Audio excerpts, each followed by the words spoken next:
Ih, suaranya beda. Wah, merinding sekujur badan aku. Malam-malam lewat alas roban. Dok, Dari awal tuh aku udah khawatir soal ini. Warung yang kamu lihat di sana itu nggak ada. Bismo. bis kami sempat mau. 3, 6, 7.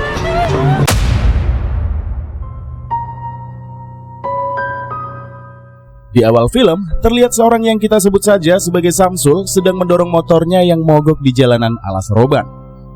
Ia terpaksa menepikan motornya di dekat sebuah warung pecel lele milik seorang wanita bernama Maimunah dan segera meminjam sebuah tang dari pemilik warung tersebut. Berbekal tang itu, akhirnya ia berhasil memperbaiki motornya dalam waktu yang singkat. Namun, keanehan mulai terjadi saat Samsul hendak mengembalikannya ke Ibu Maimunah. Warung pecel lele yang sebelumnya berdiri jelas di hadapannya mendadak menghilang tanpa meninggalkan jejak apapun. Tidak ada bangunan, tidak ada tanda-tanda aktivitas manusia, seolah tempat itu tidak pernah ada. Perasaan takut dan merinding membuat Samsul segera meninggalkan lokasi tersebut.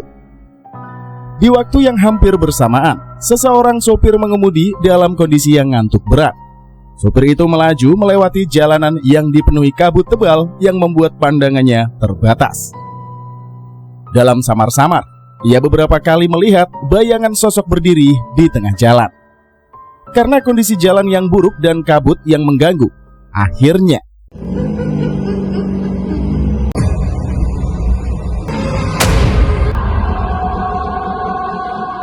cerita kemudian beralih ke Pekalongan, Jawa Tengah.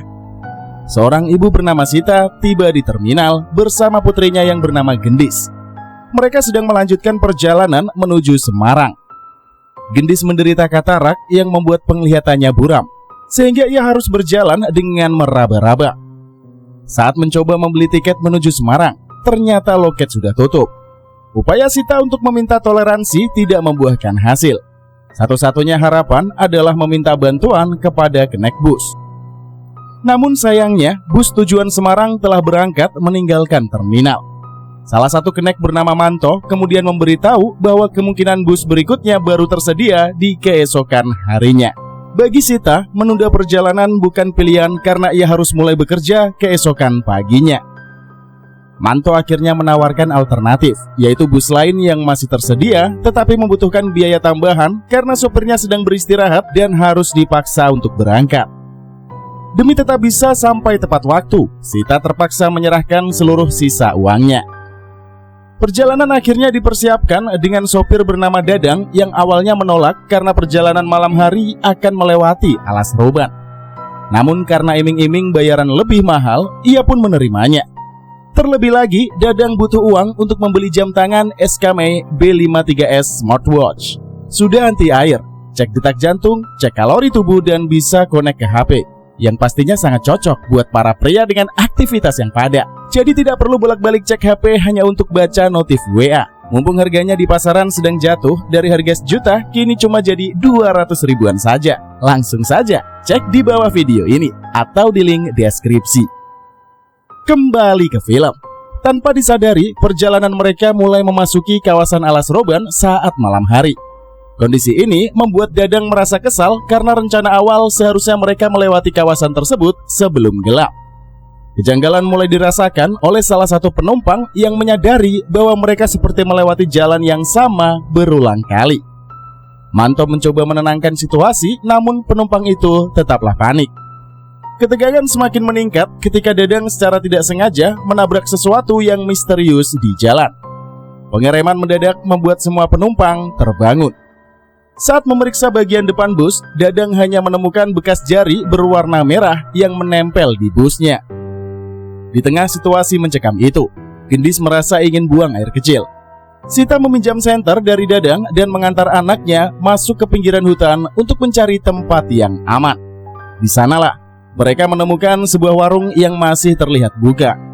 Tanpa rasa curiga, Sita mendekati warung tersebut dan meminta izin menggunakan kamar mandi kepada pemiliknya, seorang wanita yang bernama Dewi Raras. Saat Gendis masuk, Sita menunggu di luar sambil merasa sedikit terganggu oleh kehadiran seekor monyet putih yang muncul secara tiba-tiba. Di dalam kamar mandi, Gendis merasakan ada sosok yang seolah mengawasinya dari balik kegelapan.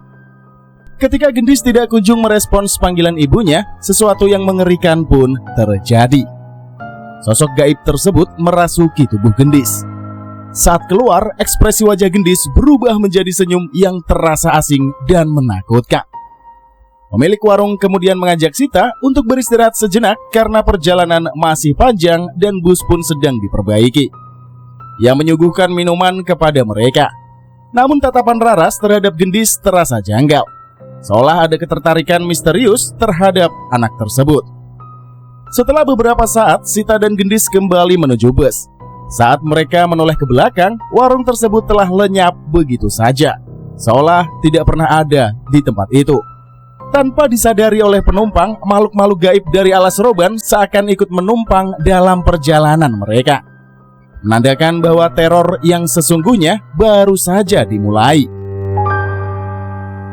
Beberapa waktu kemudian, Sita dan Gendis akhirnya tiba di Semarang.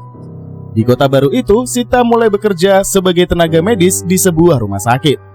Pada hari-hari awal pekerjaannya, ia ditugaskan menangani administrasi serta pendataan jenazah, termasuk jenazah seorang korban kecelakaan bernama Samsul yang ditemukan beberapa waktu sebelumnya.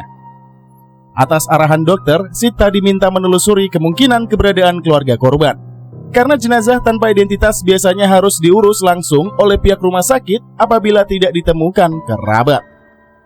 Di tempat kerja itu pula, Sita diperkenalkan kepada Anto, seorang petugas pengurus mobil jenazah yang juga merangkap sebagai sopir.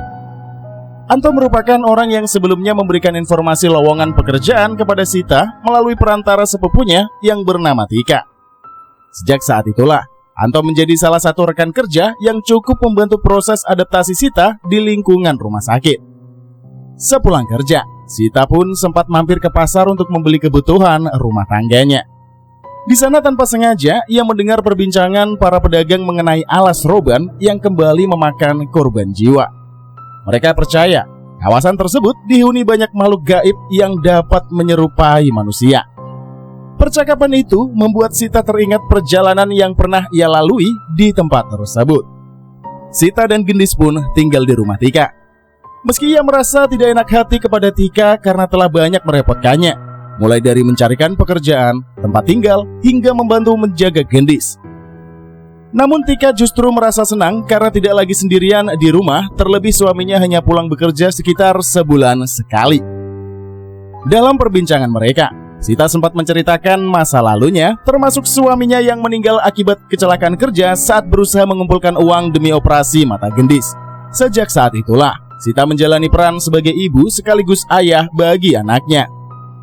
Tanpa mereka sadari, di waktu yang sama Gendis terlihat bermain seolah ditemani oleh sosok yang tidak terlihat oleh orang lain. Keesokan paginya, Tika menemukan Gendis yang sedang melukis. Hasil gambar tersebut menunjukkan sebuah bus yang melintasi kawasan alas roban. Gambar itu terasa janggal mengingat kondisi Gendis yang penglihatannya sangat terbatas. Sementara itu di rumah sakit, Sita memeriksa riwayat beberapa jenazah yang ditemukan di kawasan alas roban. Perhatiannya kemudian teralihkan oleh laporan penemuan tengkorak manusia lengkap dengan pakaian dan jam tangan. Seorang wanita tua bernama Bu Emah yang dikenal sebagai orang kepercayaan kepolisian dalam hal-hal berbau mistis, meyakini korban tersebut kemungkinan sudah lama tersesat di dimensi gaib kawasan alas roban. Sita terkejut saat mengetahui lokasi penemuan tengkorak tersebut berada di tempat yang pernah ia lewati sebelumnya, bahkan dekat dengan lokasi kemunculan monyet putih yang pernah ia lihat. Ia semakin bingung ketika Bu Emah seolah mengetahui pengalaman tersebut tanpa pernah diberitahu sebelumnya.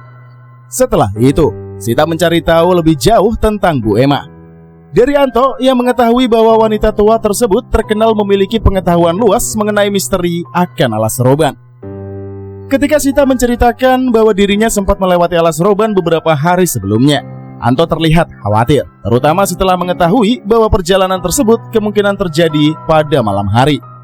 Menurut pengalaman yang beredar, perjalanan malam di kawasan tersebut sering dikaitkan dengan berbagai kejadian yang aneh.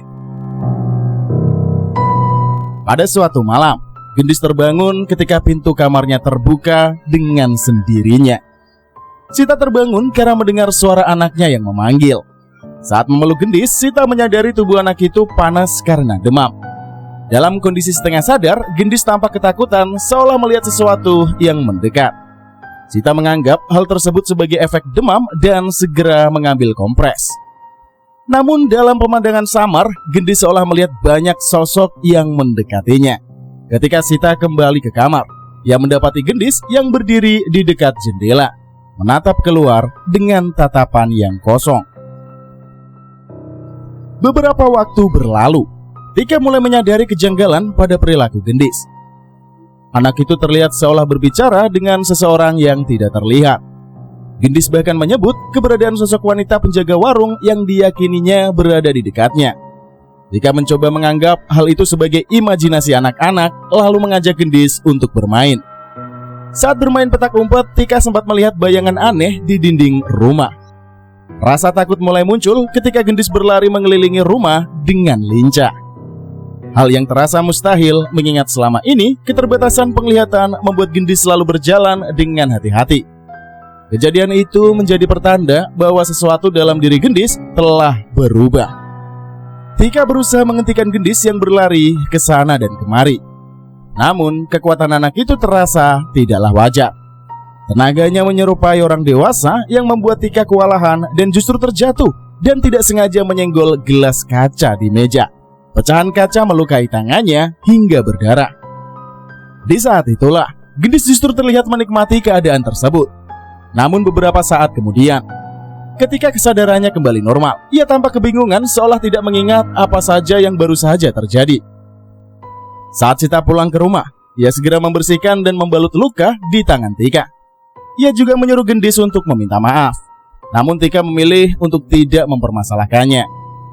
Setelah itu, Sita menyuruh Gendis untuk kembali ke kamar. Dalam percakapan pribadi, Tika menyampaikan kejanggalan yang ia rasakan saat bermain dengan Gendis. Anak itu mampu berlari dengan sangat cepat tanpa menabrak apapun, dan kekuatannya terasa jauh di luar kemampuan anak seusianya. Pada malam hari, Gendis kesulitan tidur karena bayangan kejadian mengerikan di alas roban terus saja menghantuinya. Ia terbangun dalam kondisi yang panik dan berteriak ketakutan. Sita yang terbangun mendapati tubuh Gendis kembali demam. Ia segera pergi ke dapur untuk menyiapkan kompres. Sementara itu, dalam pandangan samar, Gendis melihat sosok yang ia kira ibunya datang mendekat. Saat sosok tersebut menyentuhnya, kesadaran Gendis seolah terlepas dari raganya. Dalam kondisi tidak sadar, jiwa Gendis seperti berpindah di dimensi lain. Ia melihat dirinya berjalan menuju sebuah rumah tua dalam kegelapan. Saat memasuki bangunan tersebut, suasana tiba-tiba gelap total. Ketika pintu terbuka, sosok menyeramkan muncul di hadapannya.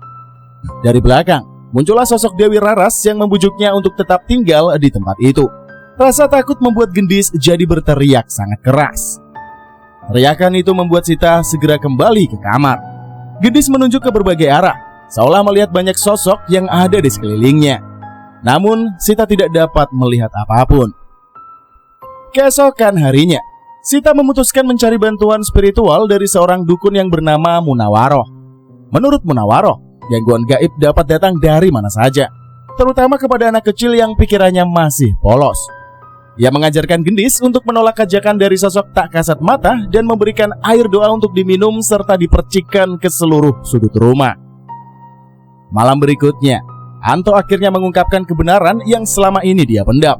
Ia menjelaskan bahwa warung yang dilihat Sita di alas roban sebenarnya tidak pernah ada. Kawasan tersebut hanyalah hutan lebat yang dipercaya dihuni oleh makhluk gaib. Bus mogok dan kemunculan warung gaib diyakini sebagai tanda bahwa sesuatu telah mengikuti mereka sejak dari perjalanan itu. Tika sempat menegur Anto karena khawatir Sita tidak siap menerima kenyataan tersebut. Saat mereka berbincang, sosok Raras kembali mendatangi Gendis di kamar dan berusaha membujuknya untuk ikut. Anto kemudian menceritakan masa lalunya. Beberapa tahun sebelumnya, ia kehilangan istri dan anaknya akibat tragedi naas di alas roban. Mereka melakukan perjalanan malam menggunakan bus, meskipun Anto sudah memperingatkan bahaya yang mungkin bisa saja terjadi. Anto menemukan jasad istri dan anaknya di pinggir jalan. Sejak saat itulah, ia percaya bahwa mitos alas roban bukan sekedar cerita kosong. Karena tidak ingin ada lagi korban lain, Anto menyarankan agar mereka menemui seorang tokoh spiritual yang bernama Mbah Rejo yang dikenal memiliki kemampuan menangani gangguan gaib. Sementara itu di kamar, Gendis mengalami ketindihan. Kesadarannya kembali ke suasana bus malam di Alas Roban. Ia melihat sosok-sosok menyeramkan yang mendekati dari luar jendela. Teriakan minta tolongnya membuat Sita jadi panik. Anto menyadari bahwa kondisi ini sudah terlalu parah dan mereka harus segera membawa Gendis menemui Mbah Rejo. Setibanya di tempat Mbah Rejo, pria tua itu merasakan adanya kekuatan jahat yang berusaha menguasai tubuh Gendis. Secara tiba-tiba, Gendis mengalami kerasukan. Dengan usaha yang keras, Mbah Rejo berhasil mengusir roh yang merasuki tubuhnya. Namun roh tersebut justru berpindah dan merasuki tubuh Tika. Dalam kondisi kerasukan, roh itu menantang Mbah Rejo dan menyatakan bahwa jiwa Gendis lebih memilih bersamanya. Ia juga menyinggung luka batin Anto yang belum sepenuhnya menerima kehilangan akan keluarganya. Roh itu menegaskan bahwa yang menjadi ancaman bukan hanya tubuh Gendis melainkan jiwanya. Setelah ritual panjang, Mbah Rejo akhirnya berhasil mengusir roh Dewi Raras dari tubuh Tika. Namun ia mengakui bahwa kekuatan roh tersebut sangatlah besar dan melampaui kemampuannya. Ia meminta maaf karena tidak dapat memberikan perlindungan secara penuh. Beberapa waktu kemudian, kembali ditemukan korban meninggal di kawasan Alas Roban. Hasil investigasi forensik menunjukkan bahwa sebuah bus terperosok ke jurang di jalur yang berbahaya yang dikenal sebagai jalur tengkorak. Sita terkejut saat mengetahui salah satu korban adalah Dadang, sopir bis yang pernah membawanya. Ia menceritakan hal tersebut kepada Tika dalam kondisi terpukul. Pada suatu malam, Sita mengira Gendis berada di kamar mandi. Namun tiba-tiba ia melihat anak itu berlari masuk ke kamar. Saat lampu dinyalakan, Gendis justru menghilang. Tidak lama kemudian terdengar suara ketukan pintu diikuti listrik yang mendadak padam. Saat Sita memeriksa, tidak ada siapapun di luar. Ketika berbalik, ia merasa seolah melihat banyak sosok gaib di dalam rumah. Namun semuanya ternyata hanyalah mimpi buruk. Sita menemukan sebuah gulungan kertas di tangan Gendis. Saat dibuka, gambar di dalamnya menunjukkan sosok monyet putih yang sama persis seperti yang ia lihat di dalam mimpi buruknya. Temuan itu membuat Sita semakin yakin bahwa kejadian yang menimpa anaknya ini bukan sekedar kebetulan belaka. Keesokan paginya, Sita menceritakan hal tersebut kepada Anto dan Tika. Tika merasa heran karena menurut cerita yang beredar, monyet putih hanyalah mitos yang berkaitan dengan kawasan Alas Roban. Sita kemudian teringat kepada Bu Emah, wanita tua yang secara misterius mengetahui bahwa dirinya pernah melihat sosok tersebut. Anto mengakui Bu Emah memang dikenal memiliki pengetahuan luas seputar hal gaib. Meskipun biasanya kasus seperti ini ditangani oleh Mbah Rejo, namun Sita bersikeras ingin bertemu langsung dengan Bu Emah. Mereka bertiga akhirnya mendatangi rumah Bu Emah. Saat tiba, wanita tua itu seolah sudah mengetahui akan kedatangan maksud mereka. Setelah melakukan penerawangan, Bu Emah menyampaikan bahwa mereka sudah terlambat. Menurutnya, jiwa Gendis telah terjebak di sebuah dimensi yang dikenal sebagai alur gembok, yaitu gerbang antara dunia manusia dan dunia gaib yang terhubung dengan kemunculan monyet putih. Siapapun yang melihat sosok tersebut dipercaya akan terkena musibah. Bu Emah kemudian menjelaskan sejarah kelam tentang Alas Roban. Dahulu, kawasan itu hanyalah hutan belantara. Namun pada masa lampau, seseorang utusan Kesultanan Mataram datang membuka hutan tersebut demi peradaban manusia.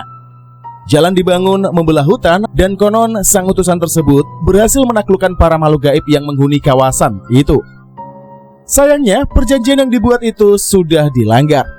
Alas Roban kemudian dijadikan sebagai tempat pembuangan mayat pada masa kolonial, yang memicu kemarahan penunggu hutan yaitu Dewi Raras. Sejak saat itu, sosok tersebut dipercaya berusaha membawa siapapun yang melewati Alas Roban pada malam hari ke dunianya.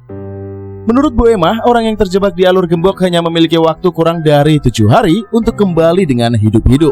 Satu-satunya cara adalah kembali ke Alas Roban dan membawa Gendis ke gerbang tersebut.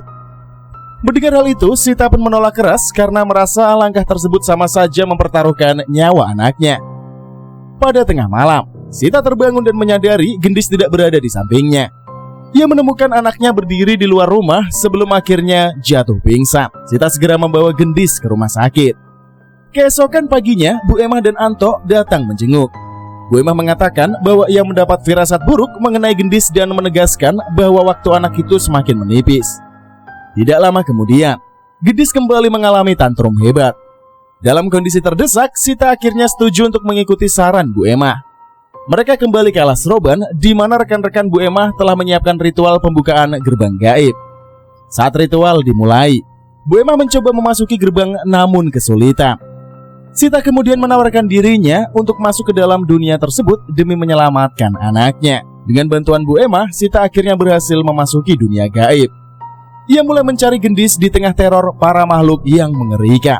Perjalanannya pun dipenuhi dengan beberapa gangguan dari beberapa sosok yang terus mengejarnya.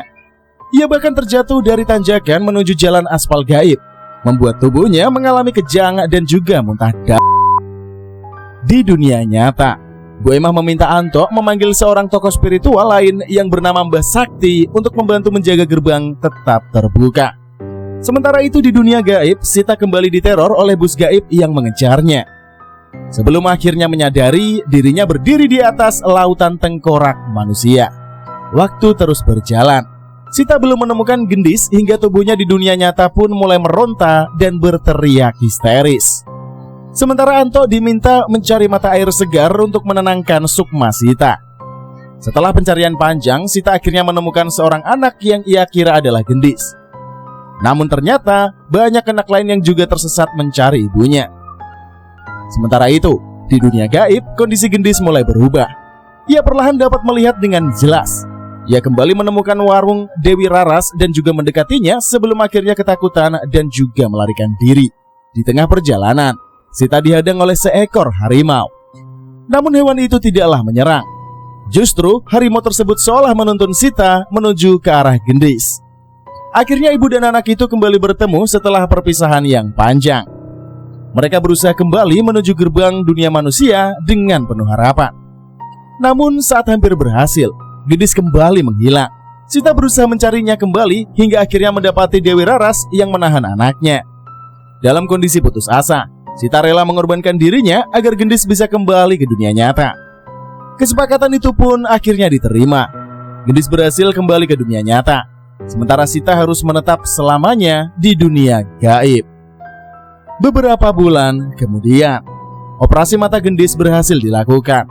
Saat perban dilepas, penglihatannya pun kembali secara normal. Sosok pertama yang dia lihat adalah wajah ibunya, meskipun hanya melalui layar ponsel belaka. Kenangan itu menjadi pengingat bahwa cinta seorang ibu tetaplah abadi, meskipun terpisah oleh dua dunia yang berbeda. Dan kisah itu pun berakhir. Terlepas dari benar atau tidaknya kisah dari film ini, jika kita mau mendengarkan dan memakainya, cerita-cerita itu dapat menjadi tuntunan moral dalam kehidupan modern. Maka menjaga dan menghormati legenda daerah berarti turut merawat jati diri bangsa agar tidak hilang di telan zaman. Terima kasih yang sudah menonton hingga akhir. Jangan lupa sholat, sedekah, like, dan subscribe Narasi Movie. Akhirul kata, wassalamualaikum warahmatullahi wabarakatuh.